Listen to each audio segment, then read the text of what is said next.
All right, so I'll get started very quickly. My name is George Cardona. I'm the interim city attorney for the city of Santa Monica. Thank you to those who signed up and are currently on the line.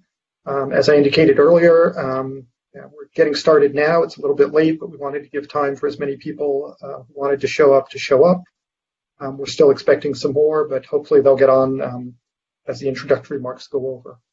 So as everybody, I think, knows, hopefully, the city has retained OIR Group to conduct an independent, a review and prepare an independent after-action report and evaluation regarding the events leading to, during, and following the civil unrest that occurred on May 31st, 2020. As part of that, OIR Group has been doing a number of things to gather information relating to those events and the city's reactions to them. There's a web page available on the city's website that has a list of updates that OIR Group has provided on what they've been doing. And among other things, to gather information from the community, OIR Group has been conducting community listening sessions to hear from members of the community, to gather information from them. First of those was conducted on November 17th in virtual format, using this same format over BlueJeans. And the second of those is being conducted tonight. It will be moderated and conducted by OIR Group. And so with that, I will turn it over to, I believe, Michael Giannacco, who is a principal of the OIR Group. Thank you, Mr. Cardona. Thank you all all of you who have already joined this listening session.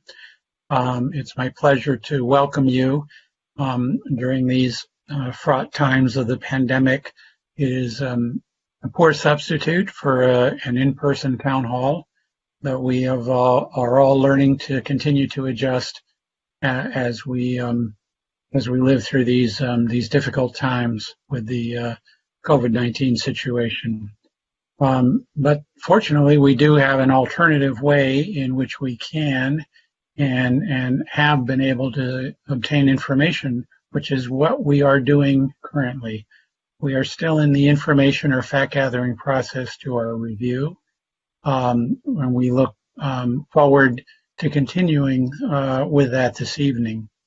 At some point, there will be an opportunity for us to report back to the city of Santa Monica, its residents and interested folks about what we have learned, because that is what our assignment is all about.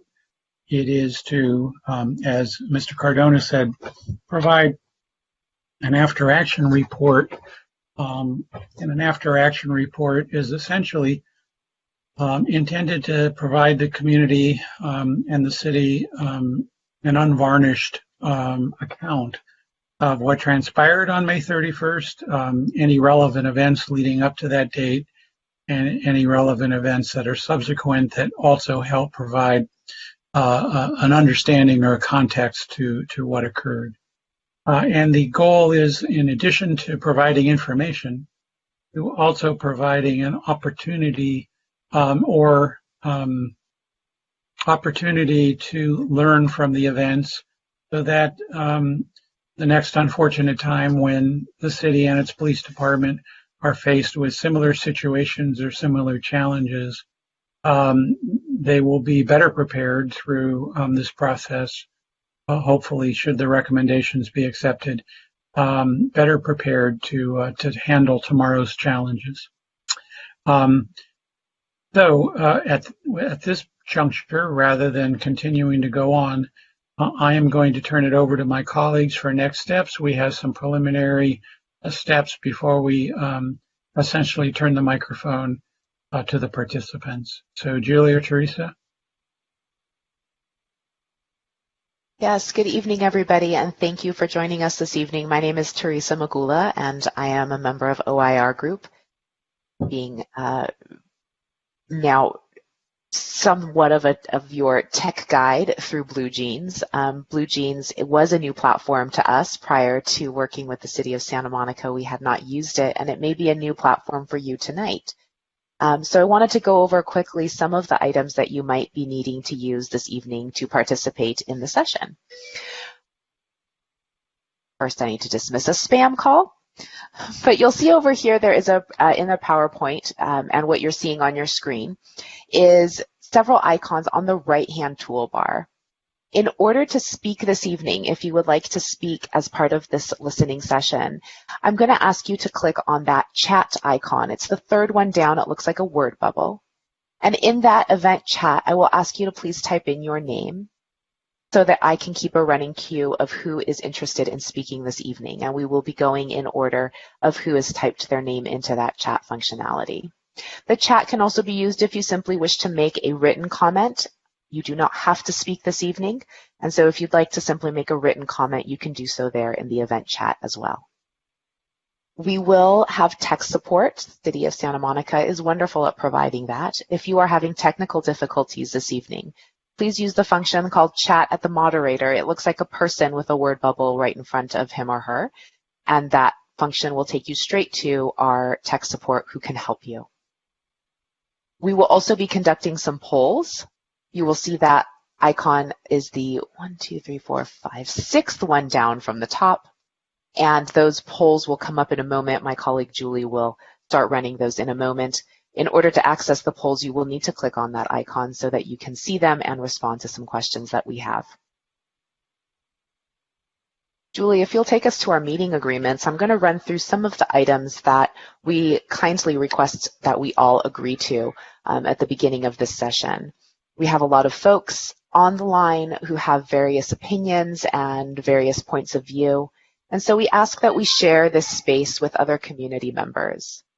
We ask that everyone please allow the space for others to offer their ideas and opinions. And again, they may be very different from your point of view or your opinions. And we ask that you listen respectfully to those points of view, even if you don't agree with them. As I said, you may choose not to speak at all this evening. This might be a listening session for you as well. And if you choose not to speak, you can also choose to type in your comments or to simply be a listener. We'll ask that if you do choose to speak this evening, you be mindful of how long you choose to speak. We don't have a time limit like a City Council public comment session, but we do ask that you be mindful of your own time speaking so that people all have an opportunity to express their opinion this evening.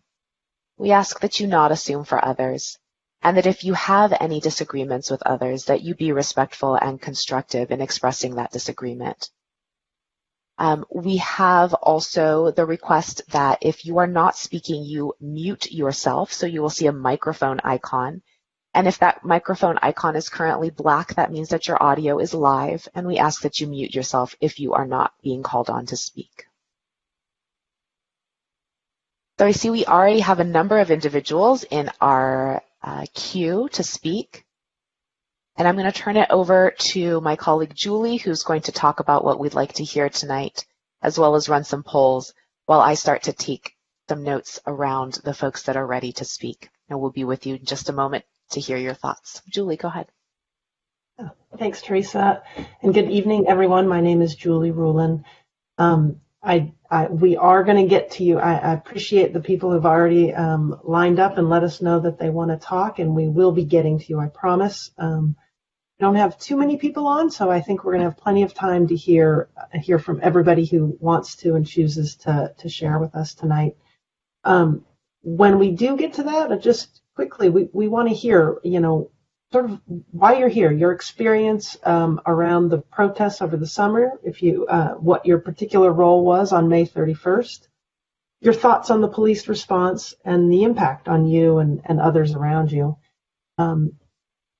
We have had the opportunity since we've gotten going with this project and since our first listening session back in November to hear one-on-one from people as well. And we've done a number of interviews and had conversations with people who've reached out to us individually. And so want to say that if you feel like you didn't get a chance to express everything you want to tonight, or you don't feel like joining in tonight, but you want to reach out to us, we're happy to have that, to hear what you have to say in a more private conversation. So that is available as well.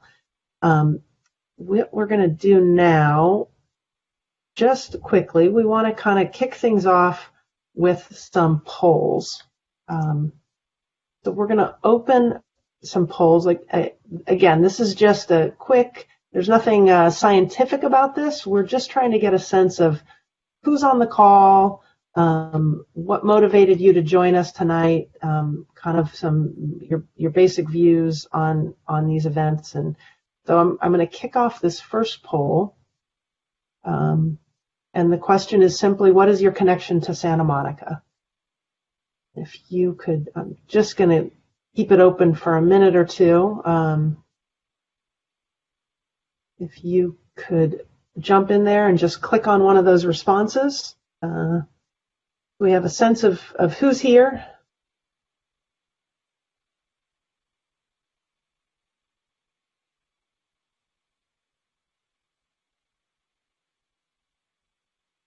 Mostly residents.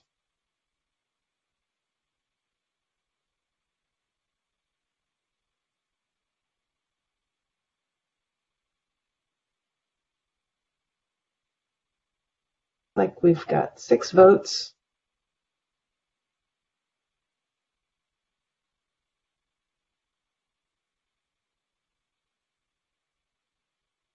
Can you please tell us how many people are taking the poll who are not residents of Santa Monica? It looks like we've got 1 vote for work. I work in Santa Monica, but do not live here. Otherwise, everyone who's responded is a resident. But we've only got 8 votes, so I'm going to end this poll and move on to the next question. The next question is, why did you join us tonight? Whether you're here to learn, to speak, just to hear from others, if you've got specific concerns that you were hoping to share. all of that, none of that?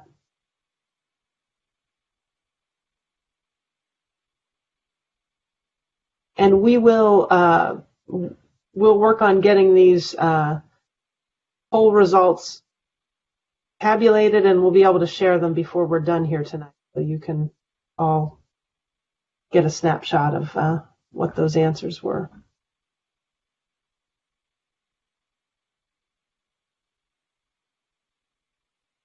All right, pretty even split here among these responses.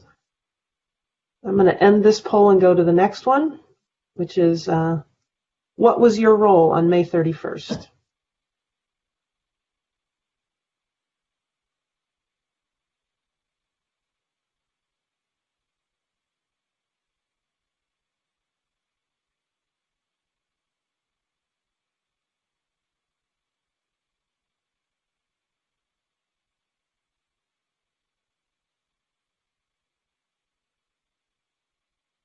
The majority here is going with resident and observer of the event. Someone who participated in the protests.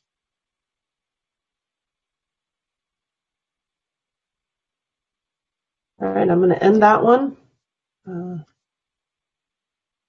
How would you rate the police response?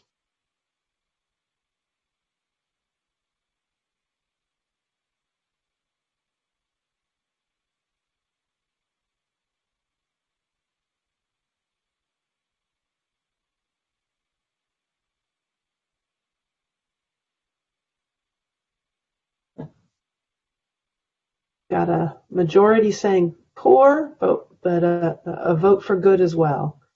Like I said, we can put these up at the end. But right, last one. What aspect of the May 31st events was most concerning to you? Number of choices there.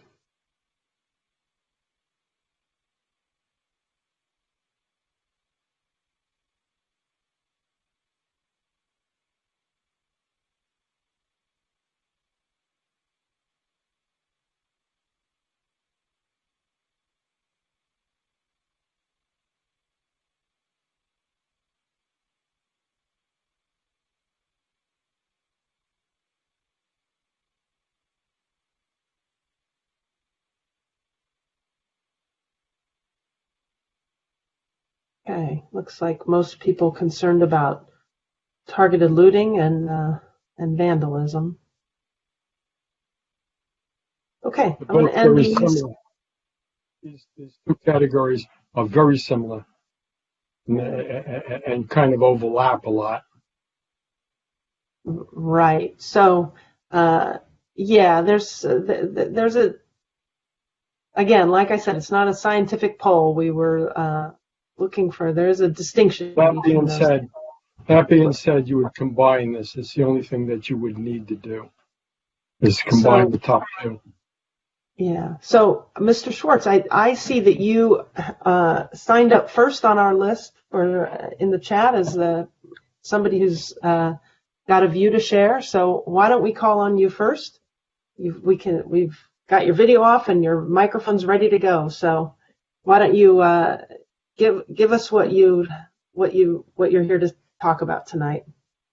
Thank you. Thanks for the opportunity to join in, and thank you for your hard work. I know it's not easy to conduct these kinds of polls. I've done them in the past myself. To introduce myself, I'm a longtime resident of Santa Monica, probably on the order of, 50 years and more. I like Santa Monica. I have a vested interest. I raised my son here at a time when he could go to the park by himself. He can't do that anymore, which is a little bit upsetting.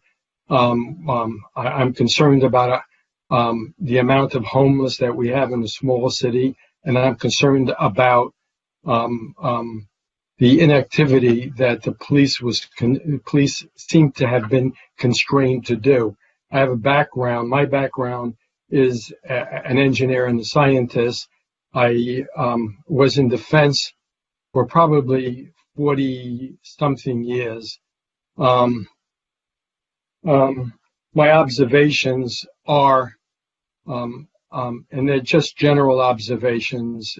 When I try to establish some of what I saw in Santa Monica and try to figure out why this was happening to us, it seemed like a lot of it was opportunistic. The parts of it that I found disturbing. Protest is fine. I don't have an issue with protesters.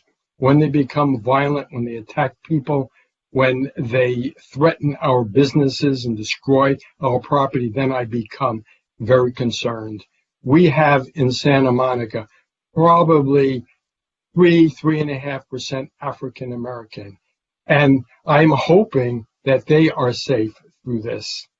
Our response has to be for our citizens, in my opinion, and not for the whole country or the whole world. We are a very small city with constrained resources, and we have to forever remember that if we're going to be affordable and if we're going to have a good workplace for the people who help us. If we squander our money, if we don't take judicious, careful steps, we're going to further make things worse for ourselves. That's pretty much what I want to express. I'll help if you need my help. I appreciate that. Thank you so much for your comments. We've had a few new folks join since I went over how we are doing our queue. If you are new to Blue Jeans, you will see on the right toolbar there is a chat function. It looks like a word bubble. That will get you into the event chat. And if you wish to speak this evening, go ahead and type your name into that event chat so that I can see it and add you to our queue. Up next, we have Joanne Berlin.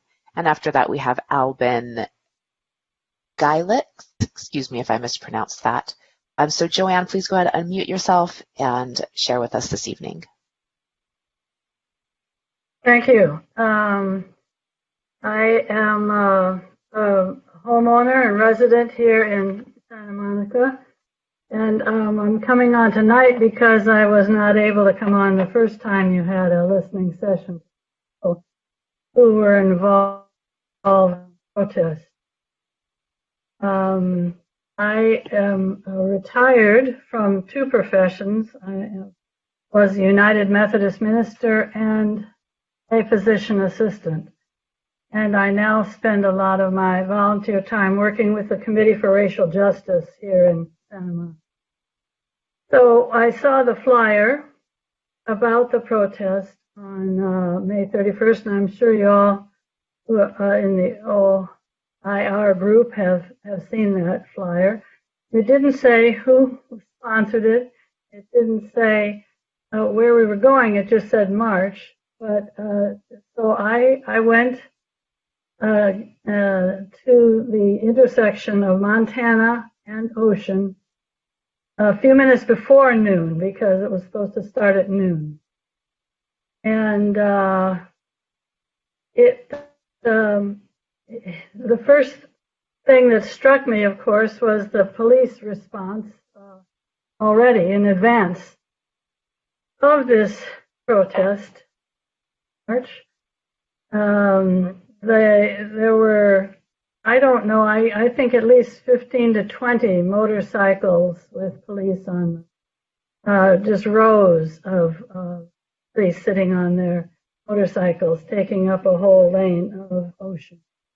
And then there were a great number, or certainly a significant number of these vehicles in the area as well. And to me, it was the typical kind of overreaction by police whenever there is an issue related to Black folks, or there's going to be a protest about an issue related to Black folks.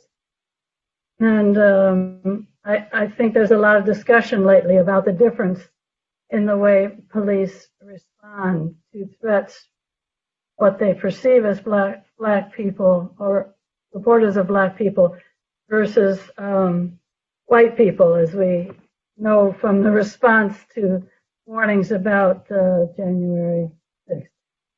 So anyway, I got there a few minutes before noon, And it was, I'm very bad at estimating numbers, but it was probably at least 200 to 250 people, maybe more, bad at numbers. A lot of white folks. I was pleasantly surprised to see a majority, the vast majority of that group were white. And people of all ages, and families with children. Great, children should learn to stand up for justice issues early. So I was pleased about that. There were some black folks, but not too many at that point. And I saw friends of mine and asked them if they knew who was in charge of organizing this. And they did not, but they thought two youngish looking the ones who were in charge, nominally in charge at the moment. And sure enough, one of them then took a megaphone and stated briefly that we were going to start walking down to the pier. And she did this at about 12:05. So I thought, well, she's not going to let spend any time waiting for others to come. So we all started out walking. And I was walking with my friend Waverly. And for most of the time I was part of the and we were chanting some. I can't remember now if we were also singing, but everybody was masked pretty much and trying to be socially distanced. I only made it as far as the California incline, because I happen to be 75 years old and having trouble with a knee. So I knew from that pain that I had to turn around at the California incline and head back up toward Montana, where my car was parked several blocks up Montana. And so as I'm walking back, I saw more people coming, families and so forth, down toward the pier. I didn't know whether it was the end of our group or just people who assumed that that's where the march. And by the time I got back up to Montana, I discovered a whole second set of folks who, again, in my estimation, was around 200 people. There were more black folks than in the first group, cohort, I should say, whatever. But still, vast majority were white people.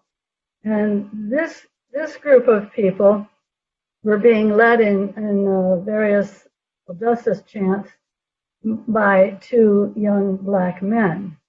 And I was wondering to myself if they knew that the first they thought they were the main group, or that they were even aware that a whole another cohort was already down close to the pier by this time. Anyway, I stayed for a few minutes there, not that long. And then I walked up Montana to get my car. And I drove down to Ocean Avenue and headed toward a friend of mine's house south of Ocean Park. But as I approached Colorado and Ocean, I heard a number of sirens, very loud, and then at least 6 police cars kind of stopped out of the entrance to the pier and left onto Ocean, raced past me with their sirens blaring, and then turned right and went up, I think probably Santa Monica Boulevard it was. They went past me and went up right. And I later thought probably to go to 4th Street because, of course, I didn't see any sign of any disturbance at that point, so I had no idea what was or was not going on 4th Street.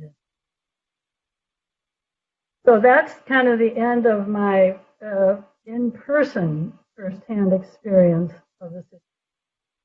But later, I found out what happened to my friend Waverly, and I watched a video that showed her talking with a police officer, a friend of hers, She's a young woman who graduated from Samo High and all through her childhood went to PAL after school, Police Activities League. So she knew a lot of the police officers. And she was chatting with one that she knew down right close to the pier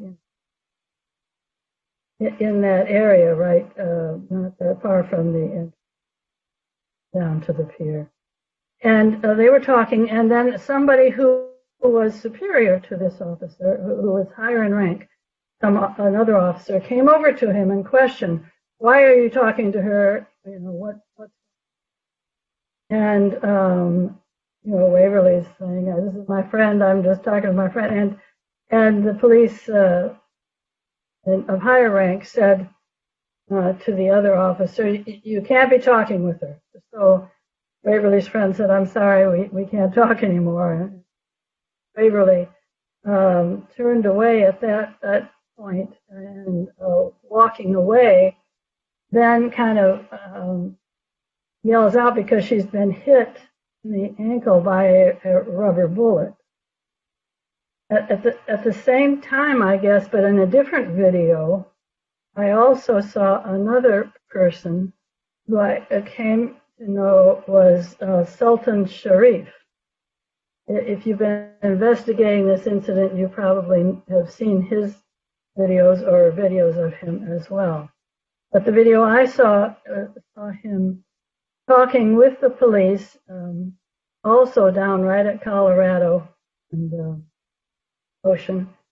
And they were talking, and he was trying to, I think, be a bridge between protesters and the police and trying to calm the police down. Never in either of these two videos of that area did I see any protester throw anything at the but in this video I was watching, there was some kind of noise, some funny noise coming from a building off to the left in the video, which is a building that I believe is empty now that used to be housing the daycare center for mentally ill folks. And it was little pop noises, which I later learned were firecrackers thrown out of a window there. So he says to the police, before you do anything, let me go investigate. Let me go see what's going on over there. He turns, he walks towards the building, and then bam, the tear gas. The police using tear gas and rubber bullets on the protesters. The other thing I saw in May 31st was some of the news programs that were on. So I saw more videos on the news, and two of them stick in my mind. One was of a young woman police officer standing somewhere within range of stores that were being looted, and the camera was being shot from behind her, but you could hear her say, I'm going to die today. So we're talking about the how the police felt extraordinarily threatened in that situation. And then the other video I remember on a young woman, not police, I assume, because she wasn't in uniform. She was, in fact, standing in the doorway of a store. And she was trying to protect the store. I don't know whether she had any relationship to the store, but she was standing there. Not a big woman. And some looter who was considerably bigger than tried to come in past her, pushed her out of the way. She kind of just brought herself back into the doorway and stood there. And the video didn't go on very long, but she was able to discourage at least one other looter from going into the store. And I thought, boy, what a contrast. Here is a possibly civilian woman who just knows this is wrong and is standing there trying to stop it. And then the police who are standing back and worrying about their safety. But I also later learned, I guess, that they were instructed not to. So that's what I have to say about that particular day. Well, Yeah. we really appreciate your in-depth sharing about, you know, what you saw and what you saw later on video and how that impacted you and what you thought about that. So thank you for joining us tonight and providing your comments. Unfortunately, it looks like Albin, who had wanted to speak, had to leave for another engagement. So now we're moving on to Gigi, who asked to speak. So Gigi, if you would go ahead and unmute yourself and share with us what you'd like to add to this conversation. Hi. Hold on. Can you hear me? Can you see me? Yeah, both. Okay, great. Thank you. But I don't see myself. Thank you for doing this. This is great. And I'm glad I missed the beginning, so I don't really know.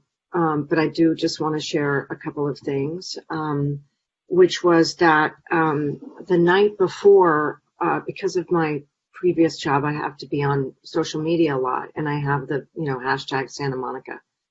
And I saw so many terrifying, this was mostly on Twitter, tweets about people, let's go to Santa Monica, let's get them. Like, I didn't count them, but there was a lot. There was enough to scare me and to think, like, what is going on? Everything was very heightened anyway. And I live on 12th in Montana, just south of Montana. And in an rent control apartment. I've lived here for almost 30 years, raised my 2 kids here. And,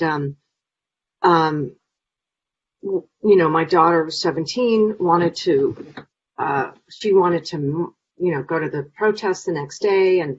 And so did I. And I just had this terrible feeling from seeing all these, tweets that there was, I knew that something was really going on. It wasn't like, and it also felt, it just, that felt like it was, I don't know. I mean, I just didn't see the presence that I've seen with police. And we had to be out of town. We had to go out of Santa Monica. And my neighbors, who were very close, we have sort of our own neighbor building group together. And they went out to the corner of Montana because, we all were watching it on video. And really noticed that no police cars had come up and down Montana at all during this, the major time that this was happening. And at one point, some people did come and park there's a little parking lot behind some stores and jump out of their cars with crowbars and threaten, my neighbors and who ran out there. And they did not, I don't really know what they broke or what they did, but it was more of kind of this, and I remember this from living in New York, like this wilding feeling of just going after the anger, or just having anger and going after things that were there. And so that's really the main thing, is that I just don't understand that there was so much lead up. There was so much information that something was going to happen. And it breaks my heart because I've worked with the police department and I think they're, great when I work with them. And frankly, I don't have any other access to them. And so to see that they weren't protecting, the businesses, and many of which I know very well, was really horrific. And I know from them first, a couple of people firsthand reports that were just, terrible. And again, like 30 minutes, 45 minutes, an hour where there was just no presence whatsoever, and people were left to be terrified and fend for themselves. So I just, and I think that that's going to be an important thing for residents. I mean, for me, and I know for my neighbors, that we, that really lost all confidence in not only the police department, but but the council, but everybody who was who they see as in charge, this reverberated obviously in the election because people just felt like they were completely left to be, to be in harm's way, basically. And so, though it brought everybody together afterwards, I just think that that'll be a very important thing to find out why there was so much information about that was going to happen, that there was no readiness or information about how to protect ourselves. So that's basically, but thank you so much for doing this listening session. Well, you're welcome, and thank you for participating. We certainly hope that some of the questions that you raised about the police response, that we will be able to answer those when we do, when we've done all of our work listening to people, but also reviewing the documents and evaluating all of the evidence, and that we present our final report. We certainly hope to be able to answer those kinds of questions. But hearing from people like you who were impacted by this and understanding to the extent we can, since we weren't there, but trying to gain an understanding about how people felt and what that impact was, is certainly a crucial part of our analysis and our education around these events. So thank you for your willingness to speak up and share with us tonight. Thank you. And I will piggyback on what my colleague Julie said. We typically run out of time for folks to speak in these sessions. This is an opportunity for individuals to really voice their truth around what happened, even if they were not physically present at the event. It's an opportunity for them to voice maybe anger, concern, or commendation and respect or happiness around how something ended up. And so to that end, we at the moment do not have any more speakers in our queue. And so I'd encourage, if you have signed on tonight to... We do have a couple speakers. We actually do. We do. Oh, there we go. We've got Albin back on. Thank you, Albin. No, I don't think Albin. I think we've got Kathy. No, it's Kathy Lamb. We've got Kathy LC. and LC. So thank you. Thanks. This is why we do teamwork here. Sometimes I miss things. So Kathy, Lynn, if you are available, please unmute yourself and share with us. Hi, thank you very much for this. This is a very, very emotional topic for me. Got that. I'm so glad we have a new police chief. I am very curious to find out why the police stood by. I don't think they did it because they felt like it. I'm pretty sure they were directed to do that. But I participate in the Ocean Park Community Association Zoom every Wednesday. And so the nightmare that was May 31st, which came down 3 blocks from where I live, and really triggered my PTSD. And I'm a very transparent person. I have PTSD because a homeless monster on meth broke into my apartment 2.5 years ago and raped me at knife point where I live right now. So I have PTSD, and then this happened.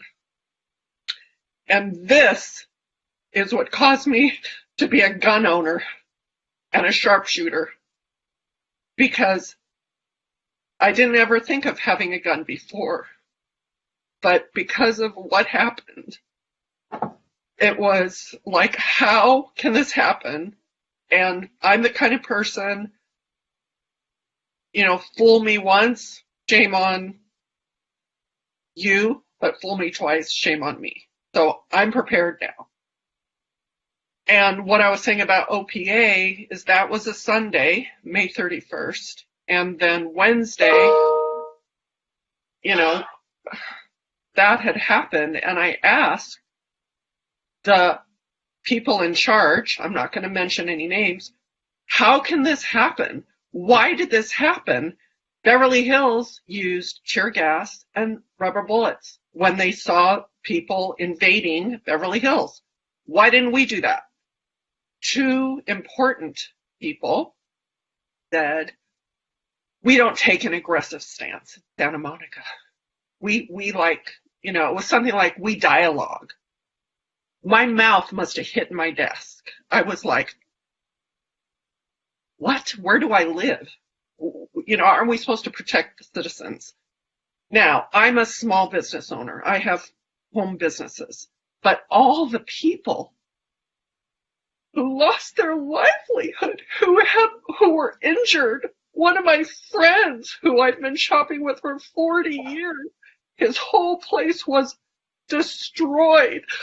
My heart goes out to every person who was affected, as if COVID wasn't enough. This was allowed to happen, and it can never happen again. I'm lucky because I didn't have a business destroyed. I didn't get physically hurt, although emotionally hurt, psychically hurt, like so many other people. And I just want to feel safe. And it's very hard to do that. If I won the lottery, I would be out of this place and not worried that someone's going to break in again. Even though I had a security alarm, he still got in. So my heart goes out to everybody, and we have a lot to deal with. And I just think these people who got hired to study this and make sure this never can happen again. And I thank everybody. Well, I thank you, Kathy, for your courage in joining us and speaking and sharing your experience, and clearly a very emotional one. And it certainly resonates with us, and we hear you. And again, appreciate your sharing, and we're very sorry about your response to this and all the pain it's caused. Thank you.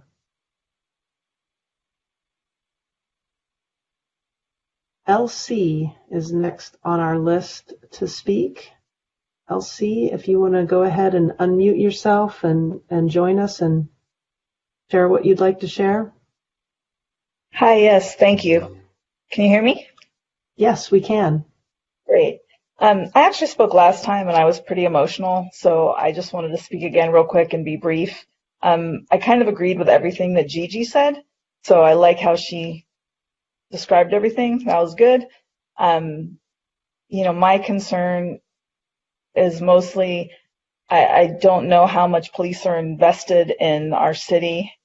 I know they're really invested in protecting themselves, and I feel like they instigated some of the conflict with the protesters with their military kind of response to them. Meanwhile, all the rest of us, pay them a lot of money to protect us as individuals and our stuff. Last time I also said that we were just lucky that the people who came into our city chose not to go after people. And I still really feel that way. That they targeted our businesses. Had they targeted people, I don't know that the outcome would have been much different as far as the police are concerned.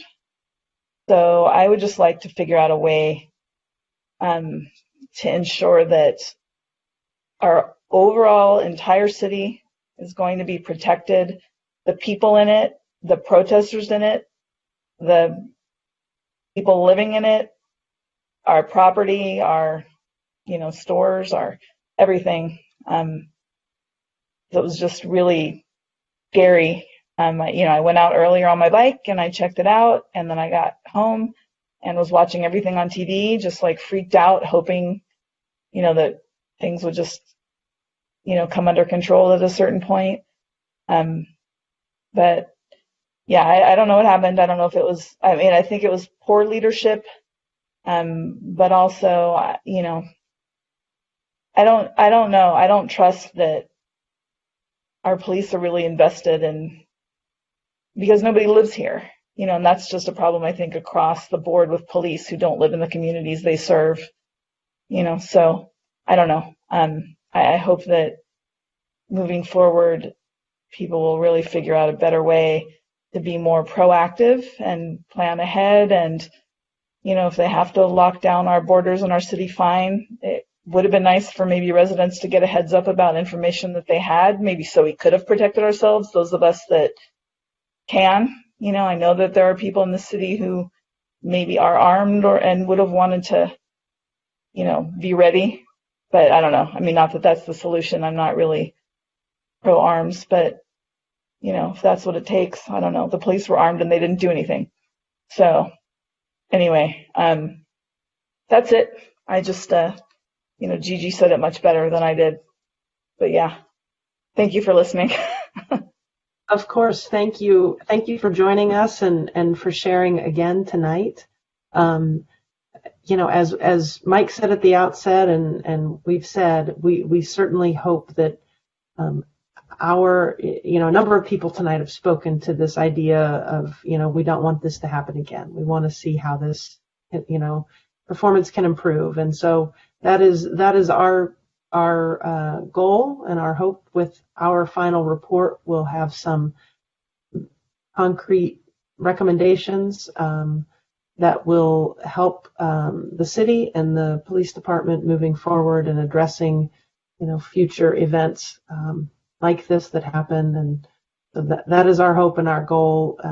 We share that with you, and we appreciate you speaking up tonight. And now, Teresa, we have reached a point where we don't have anyone else signed up. Now we're there. So I'm going to turn into my best KCRW pledge drive announcer. If you are on the line tonight and you were compelled to be part of this listening session, we would greatly appreciate hearing your point of view and your perspective. And I understand that sometimes that's hard to do. If you are willing to share with us this evening, please go ahead and type your name into that event chat. If you're having trouble finding it, it is on the right-hand toolbar, and it looks like a word bubble. You'll open that and see an opportunity to type in your name, and we would very much welcome your comments this evening. But we're not asking for donations, just to be clear. No donations. I am, while we're waiting to hear if anybody else wants to share, I am going to share a screen and these survey results. Oh, fantastic. Good. I don't know how well people can read those. They are quite small, but it looks like if you see the result to that first question, the majority of people, as we reported right at the top there, are residents of Santa Monica. There we go. About 75% of you that joined this call this evening are residents and clearly have quite a vested interest in your community and the safety of your community.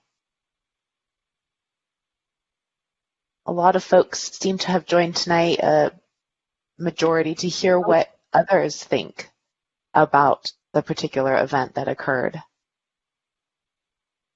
And some folks have joined for all of those different reasons, to learn about the process and to also speak in support of police action or to speak about concerns.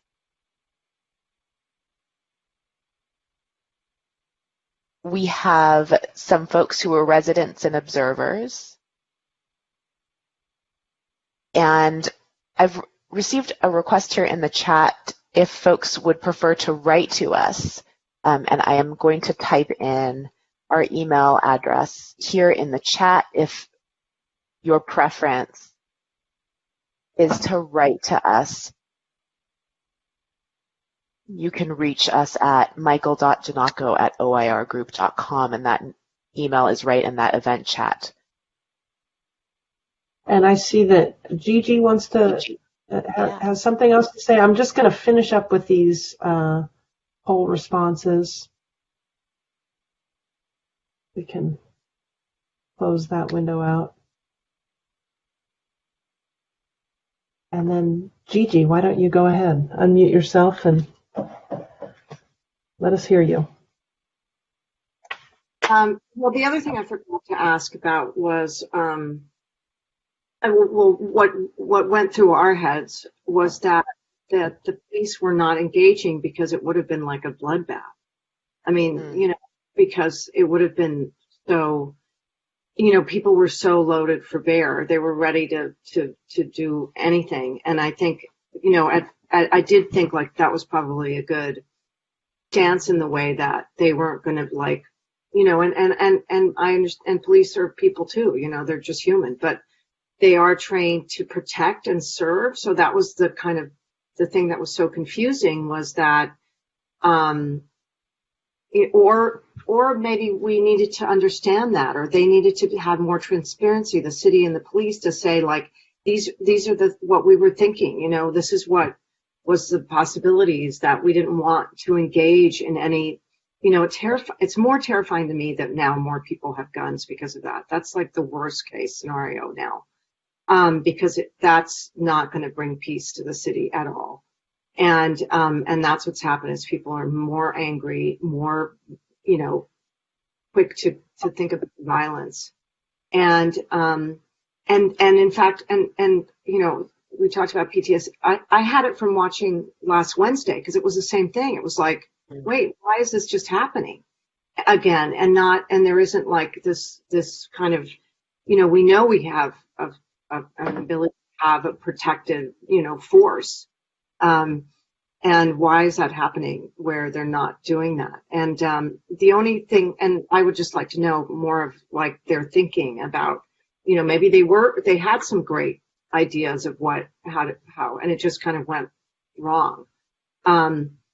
And that's the other thing I would say is like this, I think I'm one of the people that really tries to read and see, and I didn't as much as possible, and I still don't feel like I've heard what's really what was happening, which I guess is what you guys were going to do, and really put out a report that tells everybody. But in that time period, there's just more, unhappiness. So I just hope that happens as quickly as possible, which I know is a big ask. But in any way, get out more and more. Like I sent this out, but I got it just like last week. It wasn't enough time to get people to get on here.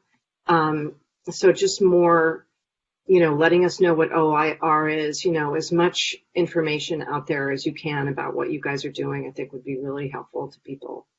Right. To people that aren't just going to come and complain and be angry, but, that want to help make this happen, make this a better city. Well, so, yeah.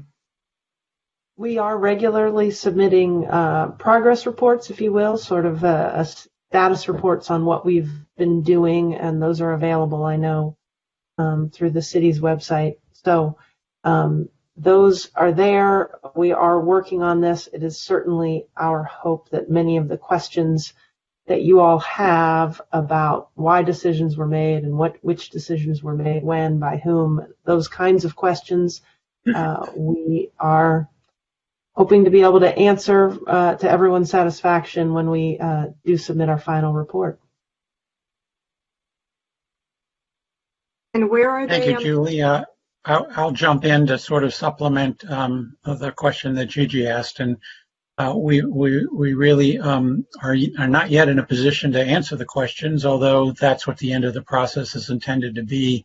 But perhaps I can provide to the participants tonight a little bit of more detail about where we are in our process.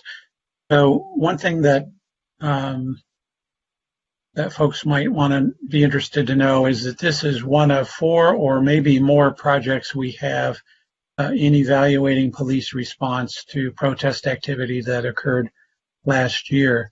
Many communities throughout the country, including the ones that have asked us to assist, are still wrestling with it. Some reports have already come out in some of the larger cities, so there's a public report on the Denver response. There's a public report regarding New York City and how they responded to protest activity. And every one is a little different. Clearly, one that is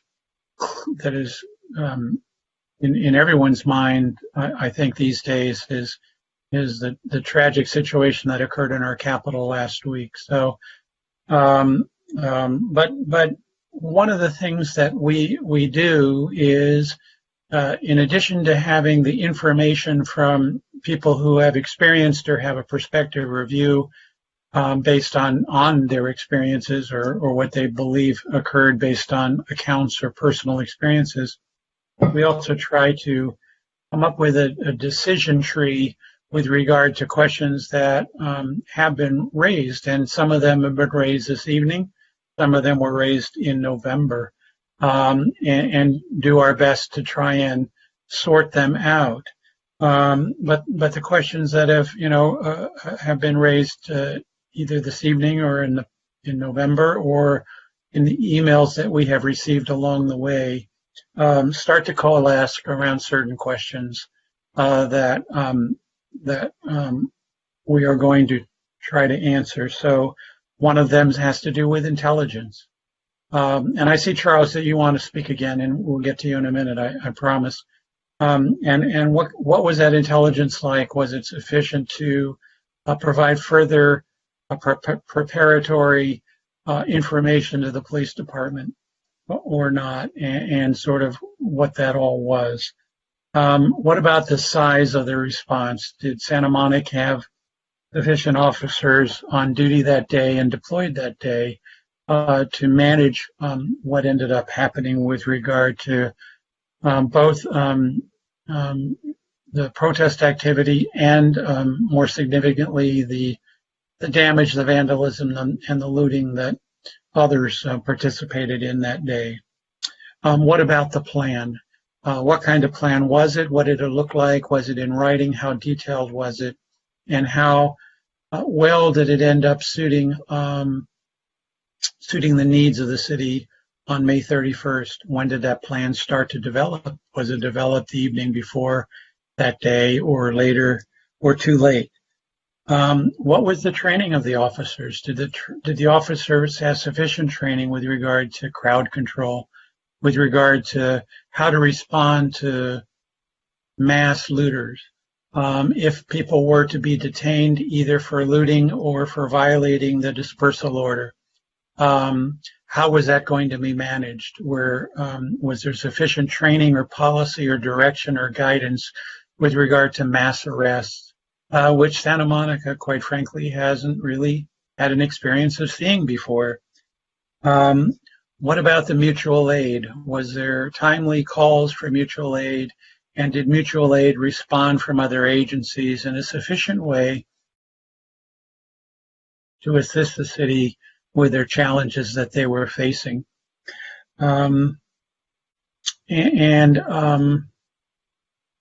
The overlay, of course, is that fortunately this type of activity is new to Santa Monica.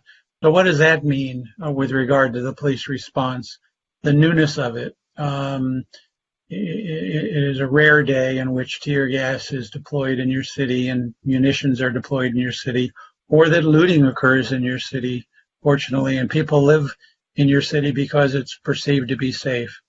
So those are the kinds of questions. And, while this was all new to your city, should the police department have taken a page from what was going on, I understand, the night before in Beverly Hills, which also has not seen this kind of activity? So those are the kinds of questions that we're asking ourselves and are trying to answer through our information gathering process.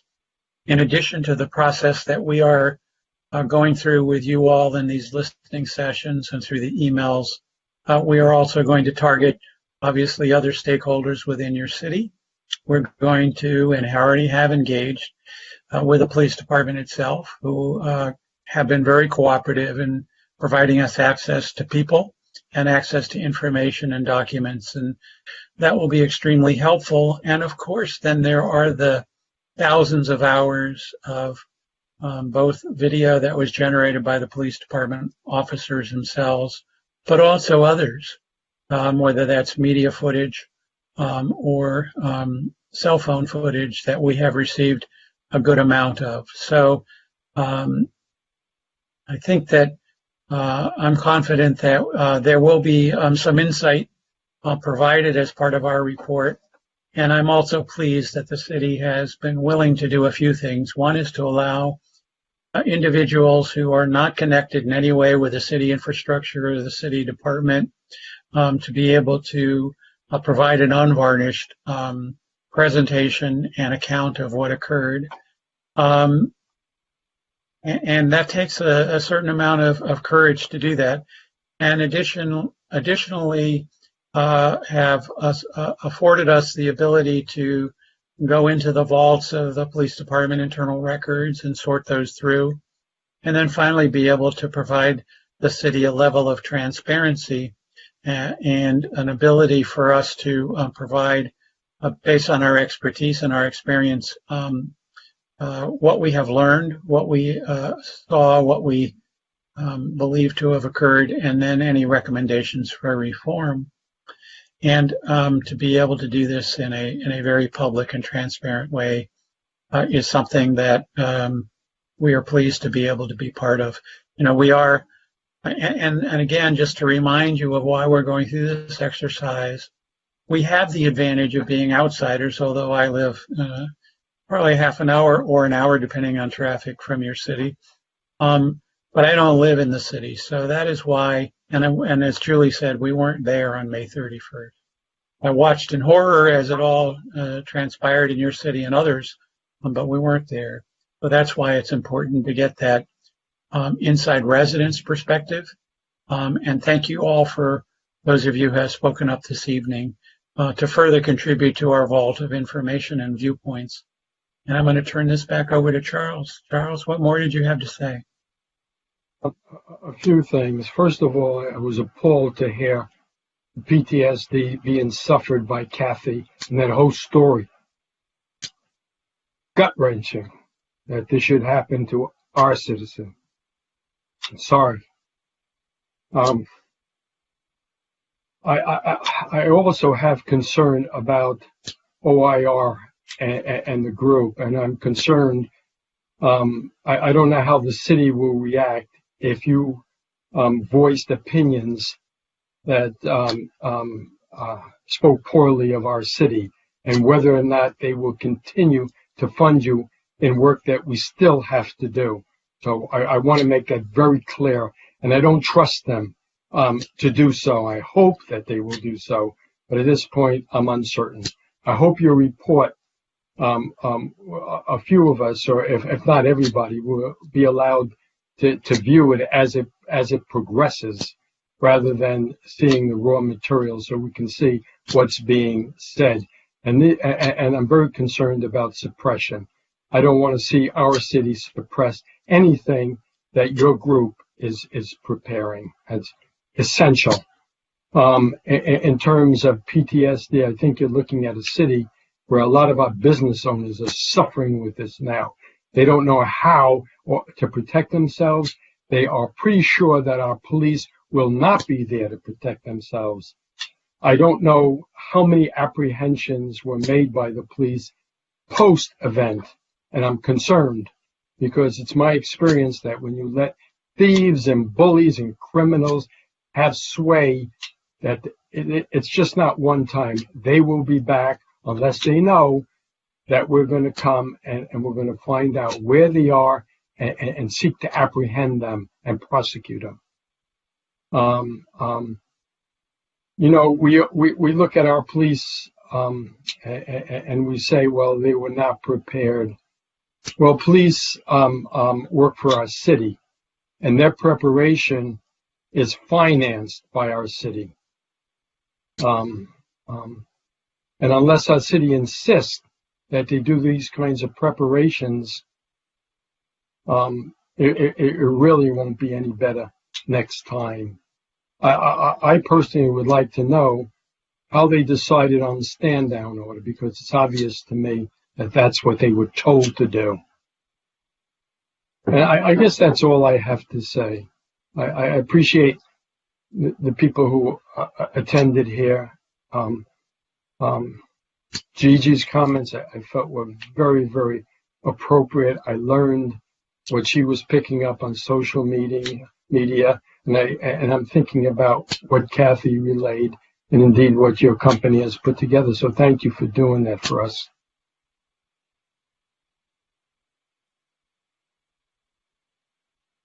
Thank you, Charles. All we have at our group is our reputation. So we will not be cowed by censorship or anything like that. So I think that is one of the reasons we were selected for the position. So I understand your concern, but I've been around this business for too long to start conceding things that I don't think should be conceded. But I really appreciate your comment and your support. Elsie had a question about footage from major TV news networks, and yes, to the degree that they were published, we have it. I'm sure there is hours and hours and hours of other footage, but those of you who have worked trying to get outtakes from media outlets know that that's almost impossible to do. And as a former prosecutor, I know that specifically. But there is a wealth of information that is out there that we will be able to use and already have acquired as part of our project. I know that on the queue we have a request from Mayor Sue Himmelrich to speak, and I'd be delighted to pass the microphone to her, Mayor, if you're still on.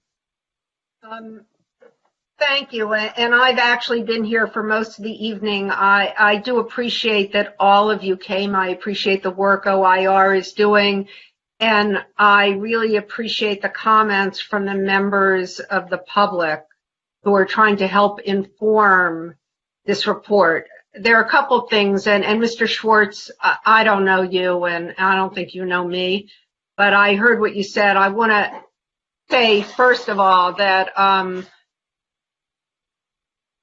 I am committed to not having any suppression of any material in this report as long as it's legally appropriate to make it public. I was the one who originally asked for the report. I was disappointed in the report. That is why we're here today. I mean, obviously the whole council stood behind this report, and we will see a report that is, I hope, is accurate, open, and free of any kind of interference, certainly from me, and I hope from the rest of the city, and I'll do my best to ensure that there will not be any suppression. So I just want to say that as the member of the leadership team of the city council. So that's number one. And number two, I want to talk about the support we're giving OIR to prepare this report. And I want to tell you that if you have any trouble, and I don't expect you will, getting any information or doing any part of your investigation, I will ask our staff to talk to me. And you should feel free to talk to me as well. I was not there that day. I'm a cancer survivor. I've been at home for almost a year now. It's been a long year. My father died. My nephew died. I watched everything on TV. I was in touch with the council members who were there. But I, too, am a lawyer. I, too, am committed to having as full and frank a report as we can. So thank you, everyone, for being here. Thank you, OIR. And I do want to reassure everybody that we're committed to doing a good job. Thank you, Mayor. I have to say that I have did a small project for Santa Monica a few years ago and was impressed by the cooperation then. And I have to say, as in this interim process, Charles, your concerns notwithstanding, that we have received nothing up to now. We have received nothing but support and cooperation by all the stakeholders in the city, and the responsiveness has been tremendous, and that includes the police department. So, thank you for your support, Mayor. We will call upon you should we need further urgings, but so far so good. So, thank you very much. And I want to thank everybody again for coming tonight. It's been a long road. So thank you.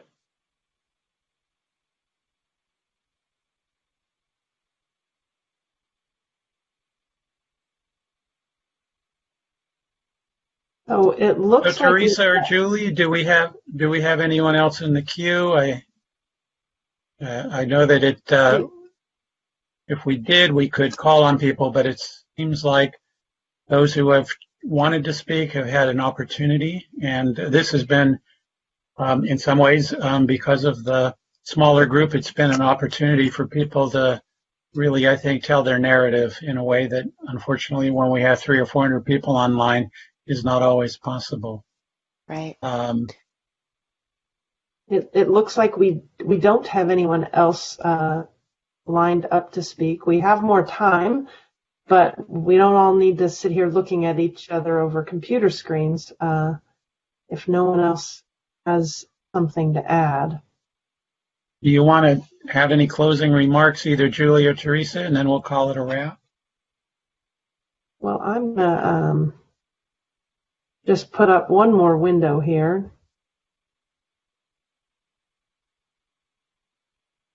Fantastic. So we do, Julie is putting this up now. We have an email address that I've typed into the chat, but is also available here on this slide if you wish to contact us with more information. If you have video footage that you took on your cell phone, or if you have a particular clip from YouTube or so forth that you think would be most relevant for us to see, please do email us. Our website is there as well if you want to learn more about the OIR group, or you want to read any of our past reports for other clients. And then, of course, I typed into the chat the link to the status reports. These are being published as we go, and you can see kind of real time, come along with us on the ride as to what we are doing in real time with your city. So I will put that actually back in on the off chance that you missed it in our great dialogue that we've been having. And I really want to... Go ahead. Yeah, I just want to acknowledge and thank everybody who spoke this evening. And we do appreciate the vulnerability and authenticity that we had here on this call. As Mike said, it's something that's a little different from some of the sessions we have that are much larger. And so we are thankful for the opportunity to have that kind of dialogue with you tonight. So thank you for everyone who shared tonight. Julie, go ahead. Yeah, I would second that. It was a small group tonight, but we are thankful that all of you took the time to join us, and for those of you who spoke, again, thank you for that. I know that there might be other people watching in other formats who didn't have the chance to speak up. So please feel free to reach out to us if there is something you want to share. Mike, I will turn it back to you to close this out, or Mr. Cardona, if you've got something. Yeah, this is a wrap for now, but again, our information gathering process continues. So if others want to contribute to our fount of information, we encourage you to do so. And we look forward to continuing to engage with the city as we move forward on this important project. George Cardona, do you have any final thoughts or comments? No, I don't want to waste everybody's time. Just thank you to everybody who came and spoke, and you have the email address and other ways to contact OIR with any more information, or if you know anybody else who may have information who may have been reluctant to participate in the listening group, but you believe they have information that would be important for OIR group, I'd encourage you to encourage them to send an email or otherwise get that information via OIR group. Thanks. And so with that, I think we will call it a night. Thank you again to everybody who attended. Thanks, everyone. Good night. Be well.